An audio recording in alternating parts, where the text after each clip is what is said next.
Okay, assalamu alaikum. Sorry for the delay, people. So you're back on Speaker's Corner today now, inshallah. Today's topic is the rise of Islamophobia. It's a very heavy topic, isn't it? I mean, it's probably one of the biggest issues going on in our community at the moment, inshallah. So this is a show, guys, that I'm desperately gonna want your input. I'm gonna want your phone calls, preferably. I'm going to want your text message, definitely, because it's something that's affecting the whole community at large. You know, if you're a Muslim, it involves you in it. And inshallah, in this country, all of us are one community. We're all together, and Islamophobia is one of the things that affects us all. So, you know, there's no one that's excluded from this show. Everyone should have an input, inshallah. So I've done a little bit of research, which I'm going to read out now, and then I've got some questions that I want to ask the audience. Now, depending upon your response and your interaction will depend on how the show goes. So as of October the 25th, Islamophobic incidents in the UK have risen significantly following what they call the conflict in Gaza. Okay, I would call it, it's been suggested genocide. Okay, but anyway, the Islamophobic incidences have risen dramatically in that time. Okay, so how much have they risen and where we get this information from? So according to Tell Mama, which means Tell Mama is an anachronism and it's short for Measuring Anti-Muslim Attacks. Okay, so that's an organization that most Muslims or Muslims that suffer anti-Muslim attacks go to and to record their incidences and see what happens and register it with them, inshallah. Okay, so Tell Mama has recorded for the year 2024, okay, which is what I collected from them, 10,719 recorded anti-Muslim or Islamophobic attacks on Muslims, okay, and they have verified 9,604 of them. So out of the ones that was registered or recorded, they verified 9,640. I mean, this is now a 43% increase on the previous year. And we're in 2025 now, so it's going to be even more. Okay, we're going to have even more. If the staff could get rid of this on the screen where the text messages come up, that would be brilliant. Okay, so yeah, so it's gone up 43% from the previous year. Now, offline, meaning in-person incidences, has gone up 72% in the last 2 years. SubhanAllah. I mean, that's massive. I mean, that's a massive jump. I mean, the 43% is a big enough jump, but the 72% increase. So that would be, I would imagine that would be assaults like, excuse me, bismillah, abuse on the street. Most likely, a lot of that would be sisters getting abused. You know, anti-Islamic things said to them or cursing said to them about how they look and how they dress and everything else. So that's gone up 72% over 2 years. Again, they link this to the situation in Gaza and Israel and what's been going over there.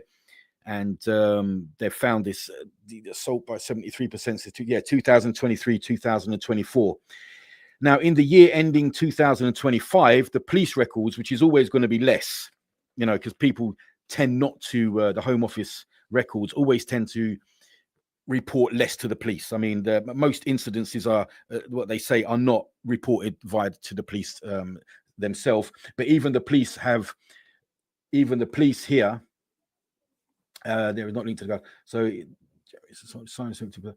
the police records show 4,478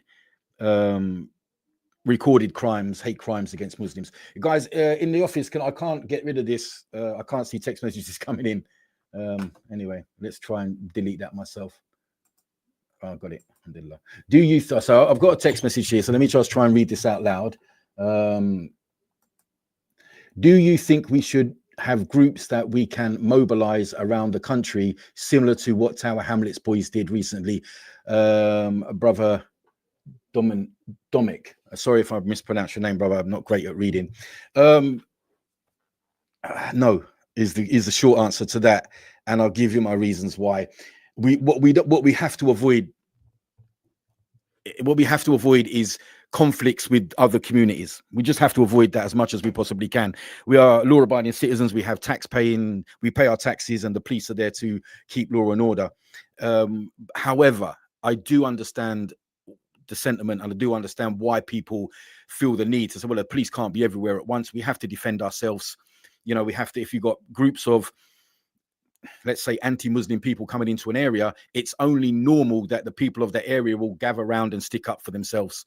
That's just something that happens. But obviously, looking at the bigger effects of that in the community would be possible problems on the street, possible confrontations with people, and this is what we're trying to avoid. So mobilizing groups to go around, and because he said mobilizing around the country, similar to what happened in Tower Hamlets. If people are not familiar with what happened in Tower Hamlets, I believe it was in Bethnal Green.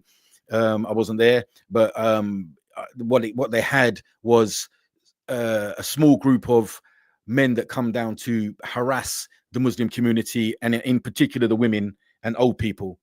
And word got around with the local guys, the local people down there and in the surrounding areas. And Tower Hamlets, by the way, is a heavily populated Muslim area of London. It's East London. It goes from Whitechapel all the way over to the Isle of Dogs. It's heavily populated. And then there's a load of brothers there that gathered together and, to sort of do something. The brothers, his text back again, inshallah. Let me read this out. The brothers were law-abiding. Yeah, I didn't say they wasn't, bro. I'm not saying that they broke the law. The law-abiding. Not a single police officer was abused.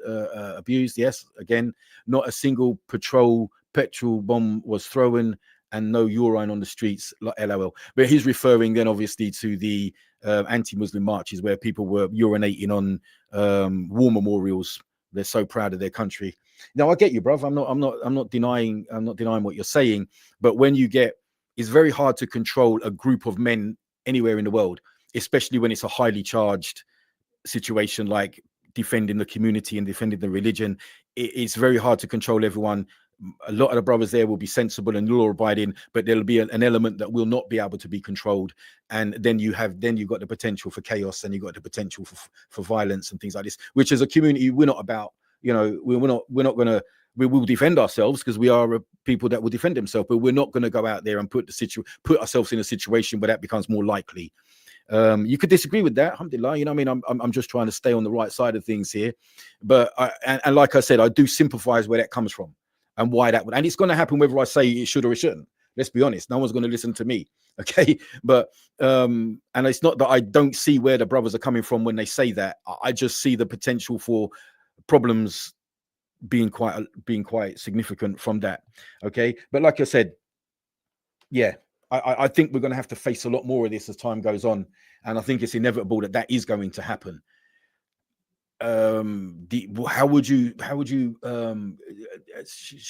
we should mobilize groups? The groups then would have to be official, and there would have to be leaders to the groups, and then there have to be rules, and there'd have to be meeting points, and there have to be communication with local authorities and the local police and everything else. Otherwise, you're just going to have mob of people turning up. Probably not everyone's going to be on the same page and the same agenda. That's generally, how I see that going. I really want to avoid it because this is not what we want for our streets. It's not what we want for our country. This is our country as well as it is their country. So we don't want this. I don't want this. Don't think anyone wants this. But there's always going to be young men, especially, are very hard to in these situations. And I get it. I was young once, believe it or not. Okay, Charlotte. So I'm gonna now. I think someone's texted me privately on the phone. Maybe they want to say something about. No, they don't. So it's another phone call. Sorry. So this is what's happening now. So the police have recorded less. Okay.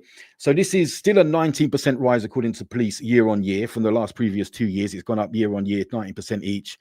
Like I say, most people don't report this to the police. Okay. So these are my questions. So we know Islamophobia is on the rise. I think there's been a few masjids that have been attacked recently. That's been in the news. 6th of October. 2025 was the last one. The first one was on the 4th, and the last one, and the one before that was on the 31st. Okay, so these are masjids that have been attacked. Most masjids suffer graffiti, people being abused, company like worshippers being abused, coming in and out, and things like this. Okay, so we know this is going on. We live in the community. We know that masjids get graffiti. We know that sometimes these people tend to pick on the elderly going to worship, and they tend to pick on women with their children in parks and on streets. seems to me to be predominantly where these Islamophobic attacks happen and incidences happen. They happen with the elderly folks in our community, the uncles and the aunties, and they happen with women with their children. This is how I have noticed it going on. It very rarely happens anywhere else other than that. Okay, brothers text back again. Very true, Akhi. Jazakallah khair for the insight. Do you think we could do more to give dawah and maybe use the manpower we have to spread our message and what we're about? Yeah, okay, so I was going to get onto that. Brothers might even be looking at my notes on the screen. Okay, so I was going to get onto that. Okay, the first thing I want to ask the community of Luton, okay, have you suffered any experience of these incidences yourself? I'm like I said, I'm assuming that the sisters and the women folk of our community have suffered more than the men. That's always the case. You know, people that are gutless and cowardly will pick on women and children and old people. You know, that's what they're going to do. So I'm assuming that there is women listening to this now or watching it on Facebook or YouTube that have unfortunately suffered this situation of Islamophobic attacks. If you have, you could be a brother, you could be anyone actually, but you know, if you have, you know, call in and let us know. It's important that we share these experiences so we're not unaware. We don't live in our own little, you know, our own little blinkers on in life. We're aware of what's happening to our community around us, okay? So I would love to get a phone call, inshallah, or at least a text message from a brother or a sister or anyone really that's suffered any of these Islamophobic attacks. I think that's important, okay? So that's one thing I'm asking the community to jump in and do, okay? I'm going to come back to the brother's text message in a moment, inshallah, okay? Now, the next question is, who do we think is responsible for this? You know, who's responsible for this uptick in, this upturn in hatred towards Muslims and Islam? Where's that happen from? I got my opinions, but this radio show involves you guys as well. So you guys have got to give me your opinions. I'm very strongly opinionated this. I deal with this on a daily basis on social media. Al Rijal, my channel, deals with this daily. My YouTube channel, Dawah, that Muslim fella, deals with it, and we have now separate platforms dealing with it called Real Talk Britain. I know what I think, but I want to know what you think, because otherwise I just phone in the show myself, wouldn't I? You know what I mean? Okay. And the next question is, what do we do? It's kind of tied into what the brother said there. What do we do now? There's one suggestion: should we mobilize groups? I see why that will happen. It's going to happen whatever I say. I think it's a natural thing that will naturally happen in the community. I don't like the idea of it because I don't want to see the trouble, but it's going to happen. But what else do? We can't just do that. You know, there's got to be a multiple ways of dealing with this, and it just can't be that. That's one of the ways that it will get dealt with or approached, but it can't be the only way. I can't read the first word, bro. Our response: someone that lives in another country, in another place in the Middle East, are responsible for the pumping billions into anti-Islamic propaganda. Again, who is responsible? There's a huge investment in anti-Islamic propaganda. I'm not going to say who it's from. I don't think I need to. I don't think anyone that listening or watching this needs me to say it. And I respect the platform that I'm on. But we know where it's coming from. Okay, that's huge. My answer to that, to the Muslim community, and I'm asking all of you now, is what are we doing? You know, you got a few white reverts out there and a few other brothers out there that we're trying to do something, but we've got like no help, literally none. Okay, but again, you know, I'm open to suggestions. There's more. This is going to have to be tackled in more than one way. I think that white revert Muslims have a different responsibility here. We have an extra responsibility because we're indigenously from the country, and meaning that I may be more relatable to a lot of the people that hold these viewpoints, that follow the likes of Tommy and these people. I may be more relatable, and maybe Allahu Alim, possible to reach them differently to what someone else might be.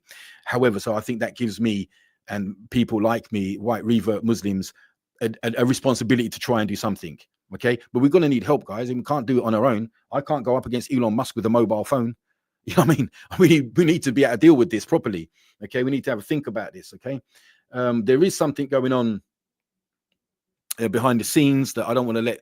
I've got a guest coming in next week, inshallah. He's going to shed more light on this particular thing, and I think I'll leave that for him. He's the brother that does the 5 Pillars podcasts. So inshallah, he's hopefully coming in next week. He said he is, so I hope that he stays with that, because I'm really interested to see what he's putting together. We need to do something, innit? You know, we're also responsible as an ummah. We could probably do better. We could definitely do better by holding our own accountability. Okay, So the brothers, I'm sure he's reading. Are you reading these notes, bruv? So it must be okay, because I've written all this down, inshallah.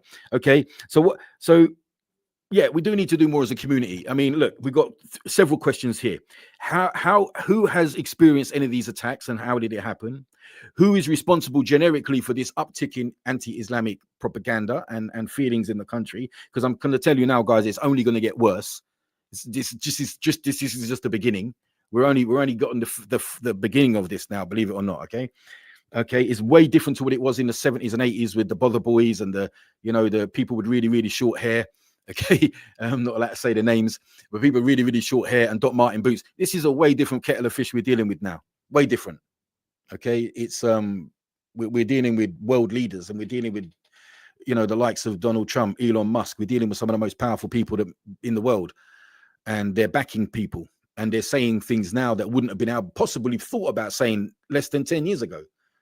Less than 10 years ago, you wouldn't have been able to say the things that have been being said now. I mean, we had Elon Musk come on live onto a march. What was it? A march? No, the 1 billion per person march, where every single person in the UK went and demonstrated with Tommy in the world. In fact, the whole world got there. Actually, not 3 million, 300 million people. Okay, let's have the numbers right. Okay, 300 million people went to London, and you had Elon Musk come on and say "fight or die." These are battle cries. 10 years ago, that would have been unthinkable that people would dare say anything like that. Never mind powerful, influential people. But it's common now. No one blinks, because I've been telling you guys for a long time on my show. Okay, if you're listening, hopefully you are. Okay, the far right are dragging the center further right. That's what their job is, to say outlandish things and do outland and say things that are never going to happen immediately, but the center ground gets moved over. Now the Labour Party now are further right than the old Conservative Party used to be. This is what they do. They pull it further and further over. It would have been unthinkable for someone to come onto a live screen in front of people and say, we're moving, white English people working should fight or die. I mean, this would have been unthinkable, but now it's normal, and no one even says anything. Newspapers don't print it. News outlets hardly talk about it, etc., etc. Okay, so that's a problem, and that's what we're facing. I don't think this is going to change. I think everything we do from now on is damage control. I think everything we do now is going to be trying to limit the problems, not stop them. I'm not unrealistic about what we can do or what I can do as a white revert with a somewhat small but okay social media following, alhamdulillah. I'm not overestimating my hand, but we got to try something. I can't change the world and I can't help everyone, but I can try. And that should be the mentality of Muslims. I can't do everything, but I'm going to try. Because when I stand up in front of Allah subhanahu wa ta'ala on Judgment Day, I want to say I did something. I want to say I tried. I didn't just sit in my job or sit in my house and let it all go past. Don't forget, I mean, this I'm telling you as someone that speaks to these people in a capacity that most brown and black people can't speak to them. I get into conversations, my skin gets me into conversations that maybe a lot of other Muslims can't get into, okay? Simply because the dynamics of the conversation change when they know that you are brown, black, or Arab or whatever, okay? They're not going to say the same things they would say to me. Their guard is a lot further down. Inshallah. So let me catch up with these text messages. How do you reverse decades of brainwashing and propaganda and complete with billions of dollars in the system to the system? I believe most of us think that like this, we are not wealthy, encouraged to make a change. And then the brother goes on the next message. Wallahi, some people just seem like they are so far gone at this point, it's difficult to get through to them. Yes and yes to both of those text messages. So the first, let me address the first text message, okay? The brothers should just come in the studio, it would have been easier, okay? But how do we reverse decades of brainwashing and propaganda? Well, you're not going to manage to do that with everyone. It's too big. It's too big. Oh, I got a message from Speaker's Corner. Let me just say that. Maybe they're going to tell me off. Possibly, probably, okay? Okay, yeah, sorry. So sorry. I mean, decades of propaganda. How do we deal with that? And it's billions of a lot of money is being pumped into this against us, guys. A lot. So we got to get our heads together and think of something to come back with. Okay. Now, I don't have all the answers here, guys. I mean, I'm pretty smart, alhamdulillah, but I don't have every answer to every question. I just know that we need to try. And what we've been doing so far hasn't been that effective. So it doesn't make much sense continuing to do the same thing over and over and expect different results. I believe that is a definition of madness. Okay. We are up against the biggest of the biggest in the country, in the world. Sorry, Allah subhanahu wa ta'ala is in charge ultimately of everything, but as it comes to human power and things like this, and the way the dynamics of money and finance and propaganda and news channels and everything works, we're up against the biggest. We're not up against the little, we're up against the big, the main ones. Okay. And like you said, the brother, we are not wealthy enough to make a change. But I get that. It's like I understand what people are saying, but that doesn't mean we don't try. You know what I'm saying? If someone's house was burning down and I said, well, my bucket of water ain't going to help, is it? I must just let them burn. No, we would say, well, I'll chuck anything I had. I had a bottle of water, I'd chuck it at it, sort of thing. We've got to try anyway. And it's Allah subhanahu wa ta'ala that puts the victory in things, not us. You know, Allah can change what he wants to change when he wants to change it. Not a problem. You know, we just have to make the effort in order for that to come to pass. If it comes to pass, if it's part of Allah's plan, but we don't know. So we have to make the effort, inshallah. But yeah, I get it. It's like overwhelming. It's massive. How do we, they've got billions of pounds, but Allah owns everything. You know, Allah owns everything, you know, alhamdulillah. So, and we have got some decent brothers and sisters in our community that can deal with this, can make a good attempt at dealing with this. A lot of damage control, at least. You know, we've got some heavily influential people on social media. We've got some rich people of our own. You know, we've got some pretty rich countries as well. We've got some pretty rich donators, and you know, there's pretty rich businessmen even in Luton. You know, not as rich as Elon Musk, obviously, but we can put something together. You know, but I do get the sort of sentiment that it does seem a bit overwhelming and a bit overpowering. But you know, remember, people, that we are Muslims. Alhamdulillah, you know, we can put our trust in Allah subhanahu wa ta'ala and know that we do our best, and Allah ultimately will give us the success or not success, or whatever limited what we can do will be down to Allah subhanahu wa ta'ala anyway. So I don't think, although I feel the frustration, I desperately want to get something done. I can't lose hope in Allah's power and Allah's mercy and Allah's ability to do whatever he wants to do, and whatever he gives us as a thing is we'll have to be patient with it anyway. You know, if they all turn on us and they start making life very difficult for Muslims in this country, which I'm telling you guys is coming down the road, you know, mark what I say, mark my words. This is the beginning, guys. This is the beginning. Things are going to get really difficult for us. You know, business, immigration, taxes, religious freedoms. They've got laws within the country that protect these things, but they will stretch them and manipulate them, and you know, they won't be working in our advantage all the time. Okay, so what do we do? Who's responsible, and how much influence do you think social media has played in this, what we're doing now? Because I think that's one of the biggest players in the game right now is social media. We didn't have social media in the 70s and 80s. You didn't have people like me out there giving it what they had to say. You didn't have people like Tommy out there saying what he had to say. No, what you had to get on a television or a radio station to do that, and that wasn't happening. I think social media is the what did that guy that runs that country that I don't know the name of, where Gaza is, the leader of that place, he said the weapons of war change and we have to utilize them, meaning social media, because they're buying TikTok. If they haven't done it, they're buying TikTok in America. Okay, so social media, guys, I don't think we can go to sleep on this one.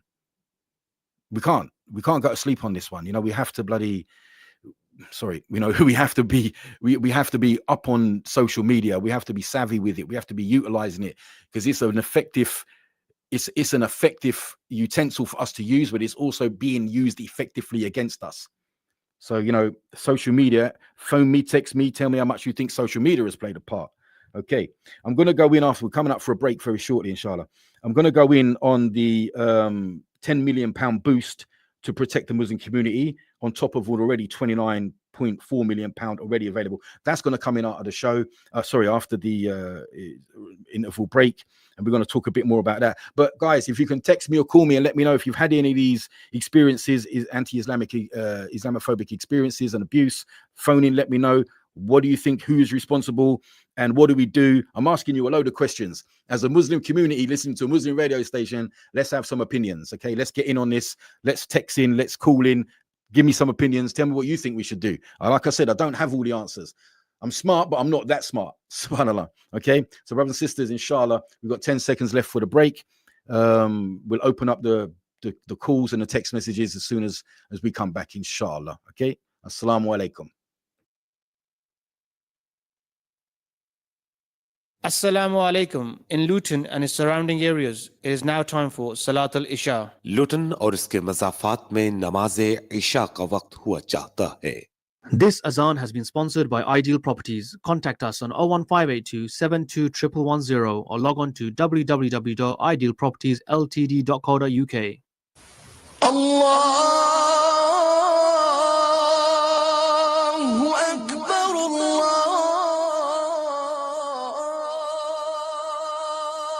Allahu Akbar. Ashhadu an la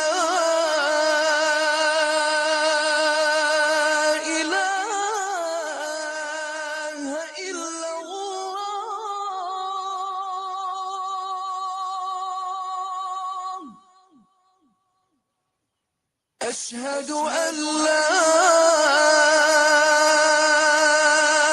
إله إلا الله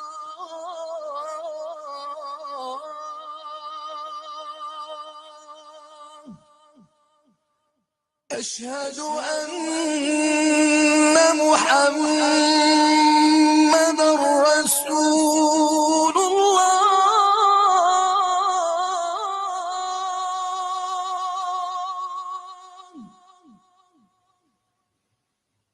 أشهد أن محمدًا رسول الله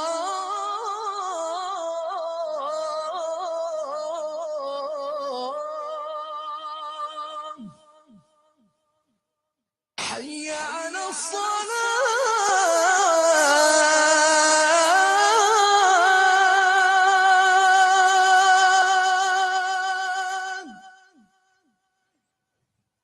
حي على الصلاة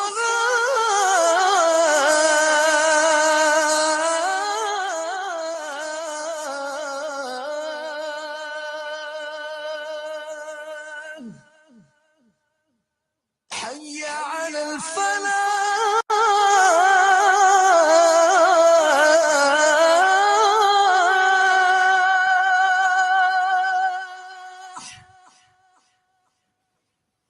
حي على الفلاح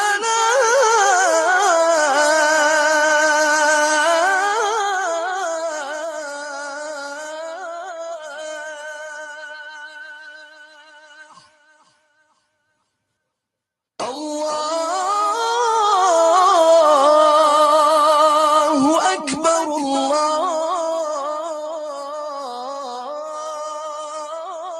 الله أكبر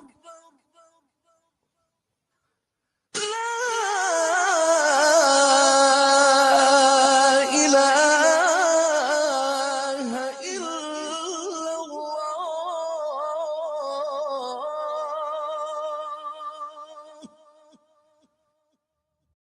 اللهم رب هذه الدعوة التامة والصلاة القائمة آت محمدا الوسيلة والفضيلة والدرجة الرفيعة وابعثه مقاما محمودا الذي وعدته إنك لا تخلف الميعاد.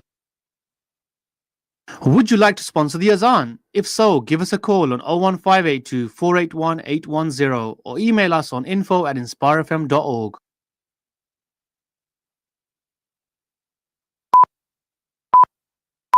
From the studios of Inspire FM, the time is now 6:30.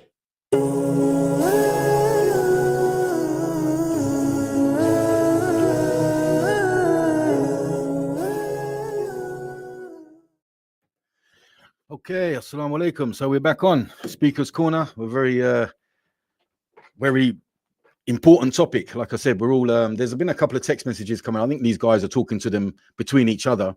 But I'll read one out now, inshallah. Truett, I think, is the brother that's texted this in, and he's so one of, wallahi, I think that some people just seem like the two. Okay, yeah, I think the way we align with the left is more detrimental to our kids and our future than being with those on the right, but not the UK right. He's saying not the UK right. Trump said he doesn't stand against niqab, while Farage has. I don't think we can really go much on what Trump says. I think he changes his mind in the moment. I don't think he knows what he's going to say after time. So, but aligning with the left, no. Again, I've always said this: they're worse than the right. You know, because they have a whole different agenda. As far as my opinion is that the left will align with the minority while it's a minority, and as soon as it becomes a majority, they will they'll align with against it. You know, so they're kind of just align with anything basically in the moment, and they don't hold a lot of the values that they hold are not Islamic values for us. So we can't, you know, do that. So I think mostly we need to get this message of Islam out to the people, and people like Tommy, who's now in another country, somewhere in the Middle East. Okay, that trip for me has been gold. I made a lot of content out of that, you know, because I think every time he opens his mouth, he puts, you know, something stupid comes out of it, and he's made to look stupid, and it is exposing his he is exposing a lot of things about the guy, which we already knew anyway, but some people just need to see it for themselves. However, I think we need, as a community, need to be a better example of Muslims. I think that will help, giving a lot more dawah, that will help. I have my own points of view about masjids and what roles they should play generically in the country. I think we are waiting for the committee members to either retire or pass on before the younger brothers can step in and run the masjids better. I think anyone under 45, anyone over 45 shouldn't be in a committee of a masjid. I think half that is the problem, that we have too many old people that have no idea about dawah and no idea about how to propagate this religion in a lot of masjids in the country. I'm not singling out anyone by name. It's just my opinion, by the way. It's not necessarily opinion of the station, but we have a lot of work to do in our own communities. However, £10 million boost, the government have now said we have a £10 million boost to protect Muslim communities. I'm assuming this is schools. Well, it is schools, it's masjids, schools and community centres. Okay, there is already £29.4 million available. So this is a £10 million top up that they've given our community in the UK, in England and Wales, to help security. What do you feel about that? Do you feel that's money well spent? Do you feel it's needed? It goes to putting up fences, alarms, CCTV cameras, and things like that, and some security guards. I don't know whether that goes to pay the security guards as well. I don't know how effective some of them are from what I've seen, but you know, do we need this? I mean, is this something that the community could spend better elsewhere? I'm always skeptical when they put numbers like 29.4 million and 10 million.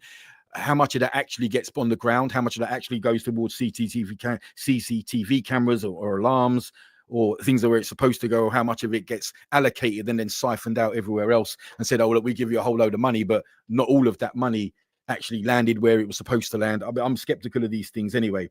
Because a lot, like I said before, a lot of the masjids and schools get graffiti. There's been some arson attacks, physical abuse of the elderly going to worship, and assaults against the worshippers. And obviously, as we said, the women as our Muslim sisters as well are more vulnerable to attacks via these people than anyone else in the community. So it's the old and the women that they go for. Surprise, surprise. Okay, so you guys, is that £10 million extra needed? Do we need it in the first place? And I'm skeptical as why they're giving us that much money and how much of that is actually going on the ground and how many of the mosques are taking their share of it. And, you know, that's the last you see of that. Okay, so so this is it. So the questions are still on the table. Okay, it's a radio show. I got my opinions, but I don't want to keep giving you my opinions. I'm here to listen to your opinions. I'm here to read your messages. I'm here to take your phone calls. This is something that affects you if you're Asian or black or Arab.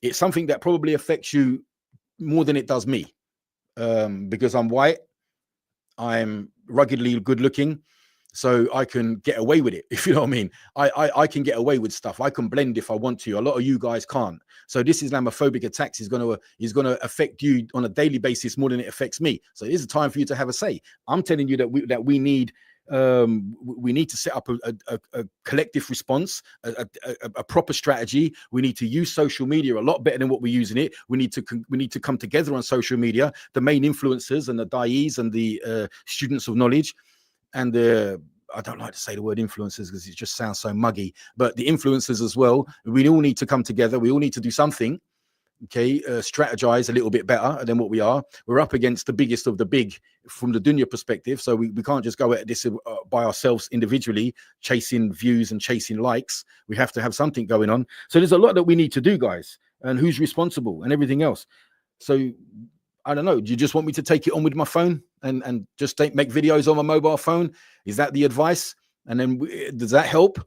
You know, so this is a lot of the questions that I've got for the Muslim community. Like I say, this has gone up. Face offline in-person incidences, which I said before, it's going to be mainly women, children, and old people getting verbally and physically abused. If you have a problem with that, call in 01582 481822. Call in and tell me. I have a problem with it. If you want to text, it's 07779481822. Text in, call in, text in, say something, give me something, you know, give me an opinion. You got one white lad on the radio saying we have all of these problems with the uptick of Islamophobia in the country, you know, 72%.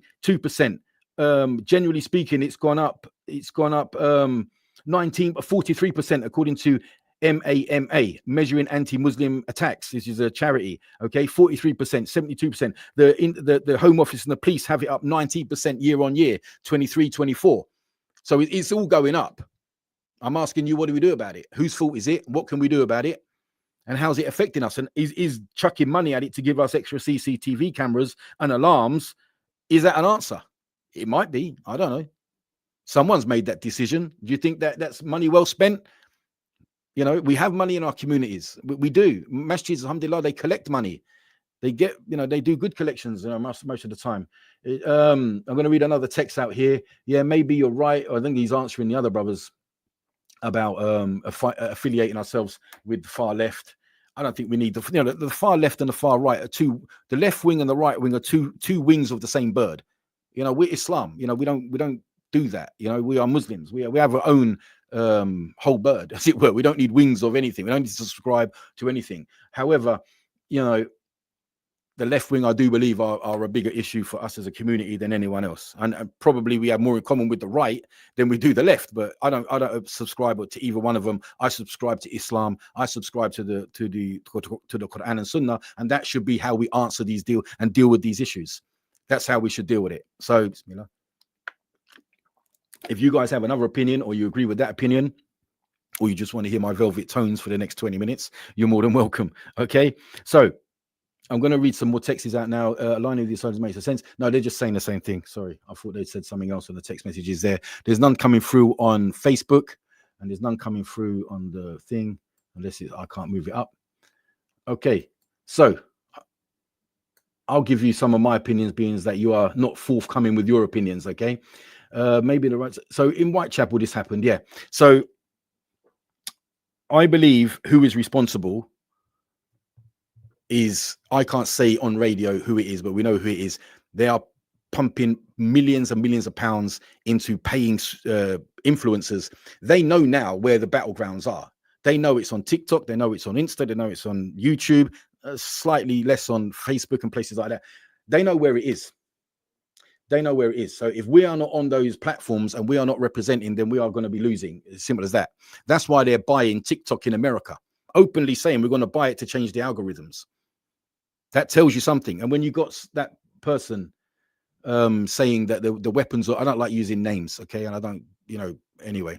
So saying that the weapons of war change over time and we must change with them, we must utilize them, and citing social media as a main weapon, then we got to be on it. We got to be on that, okay?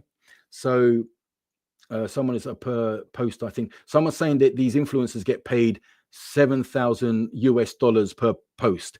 It will depend on, well, they don't pay me anything, that's for sure. I mean, but yeah, I get you. This is what I'm saying about how they fund this. The money is not an issue to these people, guys. Money is really not an issue. So what they're saying, what is saying on social media is the general rule is that if you put up a post that is pro somebody and anti-Muslim enough, you get paid $7,000 per post. So you can see the financial incentive for people to jump ship and earn a lot of money very quickly. You put up 2 or 3 posts a day, you're doing really well. You know, it actually costs me money to post material. I have to pay for podcast studios. I have to pay for editors. I have to pay out of my own pocket, and I'm an ordinary guy. I don't have a business or anything. Okay, it's coming out of whatever money I have coming in, so I have to pay. But these are getting paid, so you can see we're all going to be on the losing one here. We're going to be losing, but this is what they do.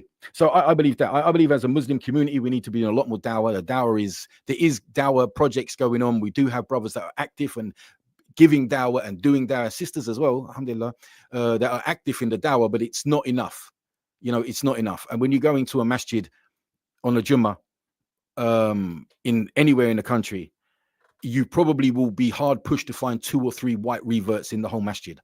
Yet white people make up a large population. The vast majority of the population of the country are white. So I want to know why that is. Is it that white people just don't want to embrace Islam because I don't know, it doesn't see, or is it we're just not doing a very good job of letting them know, or is it that the opposition are just doing a way better job than what we are? Is it you got the likes of Tommy, who's deeply ignorant? On the last video that I done about him, he didn't even know what Surah Al-Fatiha was. He didn't even know what Surah Al-Fatiha was, let alone recite it. He tried to lie to get into Masjid Al-Aqsa. Okay. And the man that was guarding or standing at the door of that masjid, bearing in mind, this place is a politically charged place. It has a lot of things around it. Okay. Due to everything that's there and going on. Okay. We got a phone call. He couldn't even recite Surah Al-Fatiha. I think we got a phone call, guys. Okay. Someone's phoned me up. Assalamu alaikum. Wa alaikum salam. Who am I speaking to, bruv? Who are you? You're talking to Isa.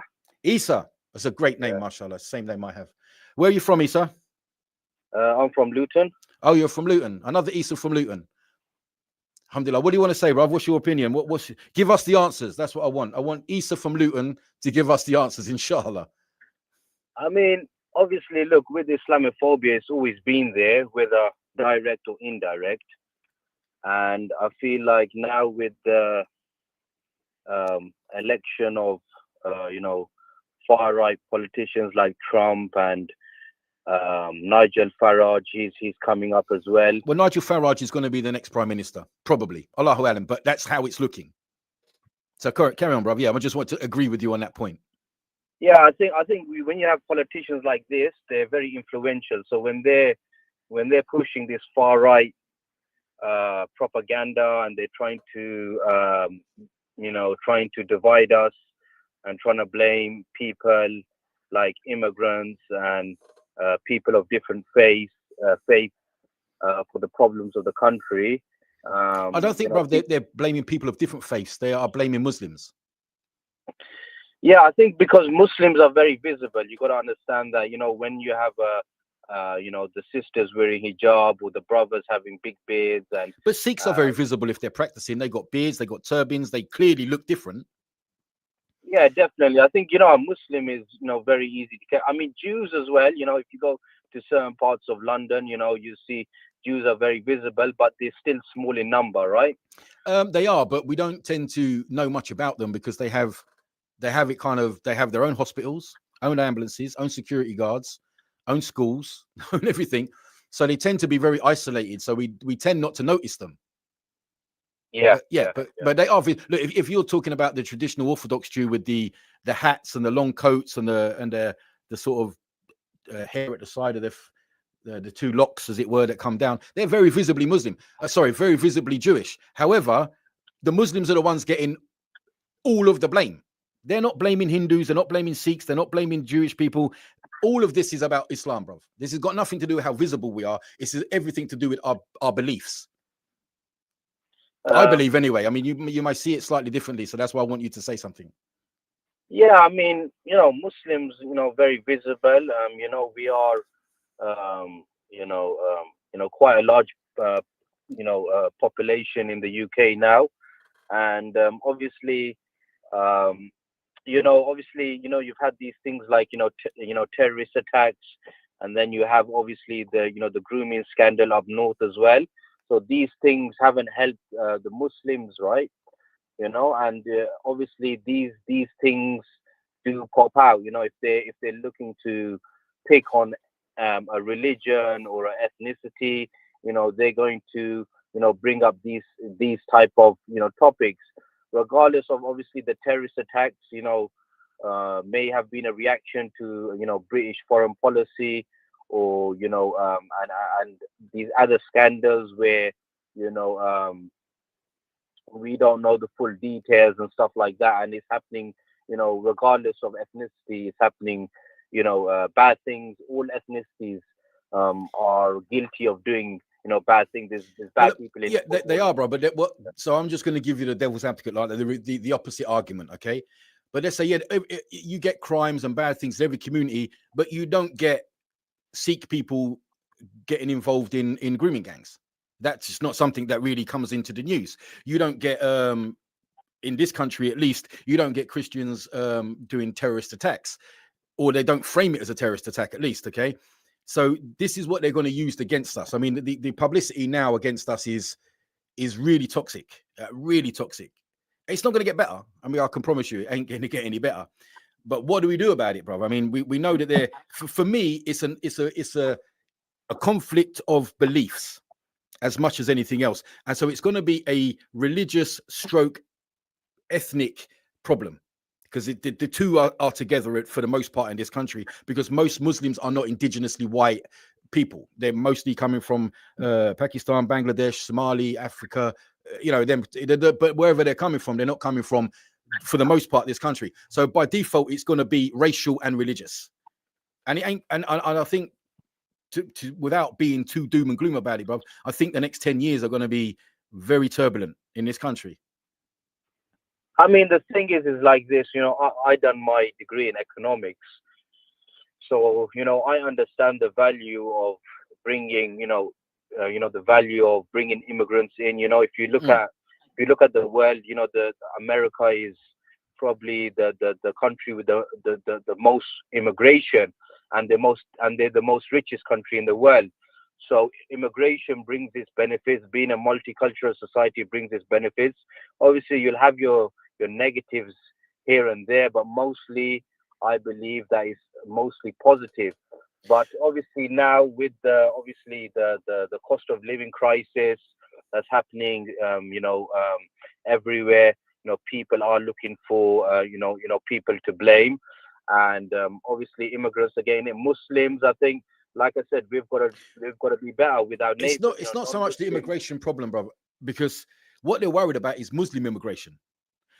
Because by far the biggest immigrant group into the country are from India, and they come mostly on work visas and study visas. Okay, but there's nearly 1 million a year that come of them. At the highest estimation of people that come here illegally via the boats on the channel, the highest is 60,000 a year. The lowest is 40,000. So let's call it 50. 50,000 is smaller than 900,000. I mean, I didn't know to go to economic class to realize that. But what they're worried about, bro, is the Muslim immigration and how Muslims do not integrate into the country. I'm giving you their argument, not mine. Okay. I think, brother, sorry for cutting you off. It's okay. I think it's not really the Muslim immigration. I'll be honest. Okay. I think it's more the non-white immigration. Yeah. And I think what they But if it was just non-white immigration, bro, they would have. It would be the Indians they didn't want in as well. But we have an agreement with India that Rishi Sunak signed off, where it's easier for the Indian students to come over here and work visas. So it's not just color, brother. It's the religion that they're worried about. It's the religion they don't want. Yeah, maybe, but what I believe is racist and far right. That's how they play the game. First they target a group, and then they'll go after everyone else. So if people that are non-Muslims, that are non-white, non-Muslims, if they think that they're gonna be safe with far right, they'll be the next people. I think that's how they do it. They first target groups that are controversial in their mind or easy to target, and then they move on. I think what we have to understand here, brother, is we have to separate the leaders from the followers with these movements, okay, and these ideologies, like the Tommy Robinson type of movement. Not everyone that follows him will be racist, but all the racist people will follow him. Okay, now at the moment, their hatred for Islam is greater than their hatred for anyone else. Okay, that's the only thing that they can agree on. They can't agree on anything between them, apart from the fact that they hate Islam and they don't want Islam. Okay, so what they'll do is, once they've got rid of all the biggest enemy to them, at least, okay, is then they will turn on the rest of them. They will turn on the Sikh community. They will turn on everyone else. But right now, it's all focused on the Muslims, and that isn't just an ethnic thing. That is a religious thing. That's the thing, because when you come over here as a Sikh, or you come over here, for the most part, they tend to blend a lot more when it comes to political viewpoints, and the religion is much easier going. It doesn't have such a how would you say, like Islam, there's certain things that we just can't agree on, like alcohol, like free mixing, and things like this. Okay, there's certain things that just don't fit. Whereas if you're a Hindu or you're a Sikh, then things are okay. They can go to the pub, free mixing to some extent. And I don't know a lot about the Sikh religion, and I am interested to learn more and speak to Sikhs, but I think it's not quite as rigid as it is with the Muslims. So it's the Muslims that they're coming after, bruv, not necessarily the color. The color will come after. The color will come later. But right now, the most hated person would be a white Muslim. Yeah, I mean, like I said, it's no different from the 80s and 90s when there was, far right thugs in Luton and hooligans and stuff like that. But what I will say is, obviously, us Muslims, we need to just be, we have to show the best of character, especially to non-Muslim neighbors, non-Muslim people, just show the best of behavior. And that's how you're going to, combat this problem. But also, I will say something is that just like there's a saying that, if you have a shop or a business and you have if you have a person that has a bad experience, that negative review will go further than a positive review. And I believe that, a lot of these far right people, they've got the loudest voice, but if you go into the nitty gritty, a lot of, in Britain, Muslims and non-Muslims are coexisting, peacefully, but they might not have the biggest voices. I think the far right their voices are too amplified at the moment on social media. I do think we need to be more active on social media to combat this. That's leading to, and obviously these politicians, we need to be more active in elections as well. I believe that Muslims need to vote strategically, vote either for Muslim or non-Muslim, doesn't matter. But I mean, my personal viewpoint on voting, brothers, it isn't worth it. But that's just that's not the radio's view. That's my view. I think by the time you get that deep into politics, you probably are not a great representative of any, well, especially the religion that I follow.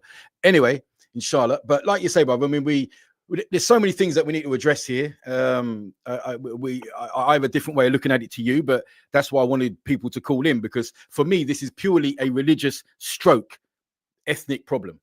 But the religion comes first, because and the stats kind of push that, because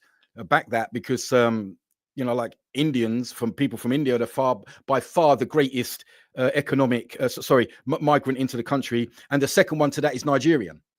And then the third one down to that is Chinese. People from the Indian subcontinent come fourth and fifth. Okay, so the biggest, by far the biggest, but no one's asking them to leave. For me, it's for me that the perspective that I get on it is the first enemy that they perceive is Muslim, and anything attached to that is the problem. And because someone's out there in another country in the Middle East at the minute, okay, purely propagating hatred for Islam, and they have been for many years, and we've let that slide. We've let it go. That guy's become huge worldwide, okay, and we kind of allowed that. We kind of sat back and haven't done enough about it. And I think it's time that we addressed it differently. We're not working anyway. Brother Isa, Jazakallah khair for your call, brother. Is there anything you'd like to finish on before I don't want people to think I'm cutting you off? So is there anything you'd like to summarize before I let you go? No, not really. I just think, like I said, the Muslim community needs to unite, and obviously we need to build those bridges with non-Muslims. At the end of the day, we're all humans at the end of the day, and even though we might differ on some beliefs, for the most part, we do have the same beliefs in terms of humanity. Okay. And brother, we're going to come to the end of the show, so I'm going to have to let you go now, brother, because we've got a few seconds for me to wrap up, inshallah. Jazakallah khair, brother. No problem. Assalamu alaikum. Okay, so we've got less than half a minute left of the show. Probably something that we are going to have to come back onto another time on another show. I've got my own opinions, but I'm trying to hold them back unless someone calls in, and then I can let them out a little bit. because it's your radio show. It's called Speaker's Corner for you to do the speaking as more than me. It's easier for you guys call me and text me, okay? Because then I can get your opinions and everything else. Anyway, people, if I've said anything that's offended anyone, I apologize, but doing shows like this, it's very difficult to keep everybody happy, and everyone makes mistakes. But people, next week, we'll try and do something a bit different, inshallah. Assalamu alaikum.